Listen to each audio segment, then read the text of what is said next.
ప్రతిమాదాన్ని మనం గడ్డిని ఇప్పుడు గడ్డేసాం చూసారా, అలా గడ్డిని విడిగేయాలి. గడ్డితో పాటు కొంచెం పేడ అవశేషాలు మూత్రం ఉంటుంది, దాన్ని మనం వేరు చేయలేం.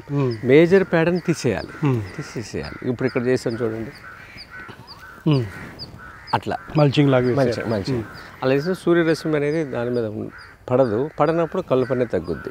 ఇప్పుడు అసలు మామూలుగా మల్చింగ్ అంటేనే ప్లాస్టిక్ పేపర్లు వేసే కల్చర్ వచ్చేసింది. చేయకూడదండి. సాయిల్ మైక్రోబ్స్ అసలు భూమిని అలా చేయకూడదండి. ఇప్పుడు ఒక గుప్పుడు మట్టిలో ఈ భూమండలం మీద కన్నా ఎక్కువ మైక్రోబ్స్ అండి, మనుషుల కన్నా ఎక్కువ గుప్పుడు మట్టిలో కదండి. మరి అది కదా వ్యవసాయం. మట్టి అనేది మీడియం అండి, మట్టి అనేది మీడియం ఏ పంటకైనా. కానీ దాంట్లో ఉన్న మైక్రోబ్సే పంటకి మెయిన్ అవసరం. మైక్రోబ్స్ని చంపేస్తే ఎట్లా మనం, అంటే ఆ వేడి వల్ల మైక్రోబ్స్ చనిపోతాయి. ఇప్పుడు మీరు సమ్మర్లో రగ్గు కప్పును పడుకోండి మిట్ట మధ్యాహ్నం, అంతే. మనం ఇంత 5-6 అడుగులు మనిషి మనం తట్టుకోలేం కదా, మరి మైక్రోబ్స్ ఎలా ఉంటాయి, వేడికి చనిపోతాయి కదా.